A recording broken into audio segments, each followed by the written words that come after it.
So this is the story time about my the guy I dated, and at the time he had a so-called baby mama. So at the time, we both were like 19 years old, and we were very young. And I was the type of person, I was like, hey, I'm young. I don't have any problems. I don't have anything holding me down. And so I just pretty much lived my life the best I could. Getting ready to go to college, all this old good stuff, right? So at the time, him and I got together. We hooked up through a mutual friend. And the guy was a go for me. I mean, he was a great guy. He was, nice looking, had a great personality. And I was like, oh, shoot, why not? Now, mind you, I had a little player in me, but I'm the type of person that I'll do the player stuff whenever I was like, single. But if I started to be in a relationship with someone, I just left all that stuff alone. At the end of the day, we hook up and I found out that he had a son. Now, at that point, at that time, being young, it was a red flag for me because it was like a lot of us just really didn't have kids like that so young. So I was like asking questions because I was like, well, what type of baby mama do you have? Are we going to have issues in this relationship? Am I going to be fighting a baby mama? How is everything going to turn out? Now, I'll be honest with you. He was never disrespectful when it came down to his baby mama, but he told the truth about her attitude. So at that point, he explained to me, her attitude is trash. She gets upset. She had these little spells where she gets angry. And this was something that she dealt with, period. It didn't matter if they had a child or not. This is exactly how this girl was. And that was one of the reasons why they broke up, because it got worse when the baby came along. Hold that thought. You're thinking this is about to be a typical baby daddy, baby mama story? It's gonna take a turn. Let's keep going. So at this point, she drops off the baby, and he always made it very plain. He was like, anytime that this girl comes, I'm talking about if she pulls up in the yard or anything, I'm going to call you because I want you to know that her and I don't have anything else going on. We're not sleeping around. We're not messing around. We don't have a relationship. It's over. All we have in common is this child. Totally adored his son, and I respected him so much more for that. Well, so she would come in. At first, she dropped the child off, talk a little smack, she'd go on. Well, at that point, he starts telling her, listen, I don't have time for this. I'm on the phone with my girlfriend. I really don't want to deal with all this stuff. And she's like, girlfriend? You ain't got no girlfriend, or whatever the case may be. She didn't believe it. So eventually, he has a couple of my pictures. He starts to put them in frames, post them up. So whenever she popped up, she sees the photos. Now she is on 10. Okay? Because at that point, her and I were the total opposite in everything. I mean, personality, looks, hair, everything. You name it, we were not the same. So at that point, she becomes very angry. She starts talking about you're lying. There's no way this girl could be your girlfriend, da da da da da, until she hears me on the phone talking. So now, voice matches the pictures. It all makes sense. So she starts to lash out on him. So it gets to the point where she starts to upset him because, mind you, we're 19, 18. We both still collectively stay at home with our parents. So his mom, like I said, well, I've actually recorded this 3-4 times, so I might be wrong by saying this, but his mom was in a wheelchair. I think I said that earlier, but I know his mom was in a wheelchair, and she couldn't afford to get upset. She had a couple of surgeries that she had a hard time recovering from. So at that point, I was like, listen, try to keep that mess down. She's going to be the way she is, but don't argue with her. Don't engage because you don't want your mom upset. Okay, so fine. So one day she pops up out the blue. She brings the baby, and she's like, yeah, you ain't nothing but a fool. So he's like, okay, whatever, honeybee, whatever. I don't have time for that. Just leave, drive. My son's straight good. And she's like, son? Oh, you think you got a son? Okay. So at that point, I'm on the other end of the phone, mind you. I told you, anytime she's around, boom, he would call. I could literally hear this girl coming up the steps and everything. So at that point, I said, listen, Kay, do not let this girl get you upset. Don't let her get you riled up. She's just trying to make you mad because she really is in shock that you moved on. Maybe you guys had a bunch of breakups and makeups, and she thought that, you wouldn't leave for good. So he's like, well, yeah, that's right. But he said, we kind of had small talk until the girl just left. So then she comes back another time to pick up the son. You ain't nothing but a fool. You walking around here thinking that this child yours, this ain't your baby. I said, listen. I said, don't go back and forth with her about that stuff. If she keeps saying it, go ahead, take this baby to the hospital, get a DNA test, do all this other stuff. So he was like, yeah, I'm gonna do that because like I'm not gonna let her treat me like this. And he was just saying like I would be so upset and devastated if I found out this is not my son. And I said, listen, we're not gonna think like that. That's your son, but we just gonna get a test so we can just throw the paperwork up in her face so she can find something else to go on, find something else to do. So at that point, that another time pops up. I hear her coming up the steps. She opens the door, and the mother's telling her, do not start this stuff. Don't start.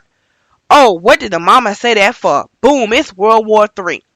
So she starts yelling and screaming, you a fool. I told you keep taking care of this son. You keep taking care of that boy that's not your son. You don't know what you talking about. I done told you over and over that child not yours, but you so dumb and you so stupid you don't want to listen. Da, da, da. And for me, I'm on the other end of the phone listening because at that day I was not in the mood and I was not about to contribute to the drama. So I said, Kay, remember what I told you. And I said, listen, I said, don't go back and forth with her. You let the test speak for itself. Okay. Long story short, he gets the test. And mind you, this is back in the day, so it took a while. We waiting on the results. Him and I started having some issues, and I just kind of felt like we wasn't gonna work. So we break up. I end up calling him back because months later, I ended up calling him back because I had a best friend that was hooking up with a guy in the area, and it was gonna be like a blind date. And the guy was like saying he looked like Silk the Shocker, and I just didn't believe it. So I called him. I said, hey, you remember my best friend? Da, da, da, da. She's trying to hook up with this guy. This is his name. And, he says that he looks like Silk the Shocker, right? At that point, he's busting out laughing. He's just, it's uncontrollable. I mean, he is just so tickled. So we ended up having a great conversation. And like I said, the breakup was just kind of like something else. It's another story time, okay? So we ended up laughing and talking, and I said, hey, how's your son doing? He should be XYZ amount old by now. What's going on? So he's like, what son? I'm going to call him Baby Zach for the conversation. I said, Baby Zach. I said, don't you remember your son? Remember, the baby that was always in the background? And he goes, oh, that. I said, what's wrong? I said, what's wrong? He says, you remember all those times Honeybee sat back and said that wasn't my kid? That I was a fool? And I said, yeah. He said, well, I took your advice and I got the test results and the baby's not mine. That's not my son. He said, you have no idea how devastating this was to my family, especially my mom. Her health is already terrible. And I said, I am so, so, so sorry. And he says, no, this was not your fault. Because she had no business lying. And I said, please tell me that you guys did not end up getting into a fight. He explains to me that he got the test results. And say, he asked her, so you had to have cheated on me while we were in a relationship. And I said, And so she looked at him and she gave the most evilest laugh ever. And said, not only were you not the father, but this is your best friend's baby. And he knows it. Well, all my ex knew at the time, all Kay knew at the time was that the best friend was like, oh, you got a son, blah, blah, blah, blah. And he was always giving. Listen, he was always giving clothes, shoes, diapers, making it seem like he was just helping a friend.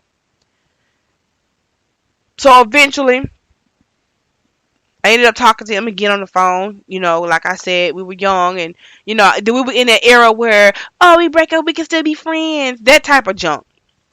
So, I ended up talking to him again and they're there. She shows up. He's like, why are you here?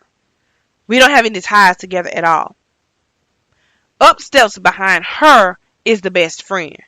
So I'm thinking, oh, Lord, this is about to be a knockdown, drag-out fight. This is about to be ugly. The police about to be called because, listen, it's one thing to find out that that's not your son, but it's another thing to find out it's your best friends. and you kept thinking, oh, your homie just being your homie. No, he was doing all this extra stuff because he's the dad. So I heard the conversation plain as day. The guy was like, I'm gonna be honest with you, as a friend, yes, I slept with her a couple of times. And when she got pregnant, I knew it was mine. And I said, my. I said, I will never, ever date someone with kids again. Because, for one thing, I felt like, at the time we're young. We're too young for all these issues. And I'm not saying that dating someone with kids is a crime, because it's not. There's nothing wrong with it. But at the time, being 19, trying to figure out who I am, trying to, get myself lined up with school, trying to figure out where I want to go, what I want to do. I mean, my mind's all over the place. And dealing with all this drama was just not my thing. So it was very shocking because this had been a childhood friend. Been in the picture the whole time. Had a couple of times he was messing with his girl. The girl got pregnant. And they both collectively knew and played in his face. Now, the good news is, and we were talking about it, and he said, listen, he said, we are hurt that this is not my son. And I am hurt by what my best friend did. But he said, but she's out my life, and that means more to me than anything. He said, I know for a fact I can have children. But I'm glad that I am done. At that point, I said, well, you're absolutely right. You're right. You're right. You're absolutely right. And I said, the next time you get into a relationship with someone and a child comes up, hopefully, prayerfully, it won't be drama. So, fast forward later on in life. Life is grand. Life is good for him. Life is good for him. I think the last time I seen him, I remember we spoke to each other, and let me tell you what happened. So he spoke to me, and he was trying to talk to me all over again, and I just didn't want the relationship. This is like years after the fact. And he actually got spooked because he saw me picking up a pregnancy test. What he did not know was that it was for my friend. So when he seen that test, he said, oh, no, she got all these issues going on, and she about to have a baby and blah, blah, blah. And I didn't tell him any different because I was the type to go back to exes, right?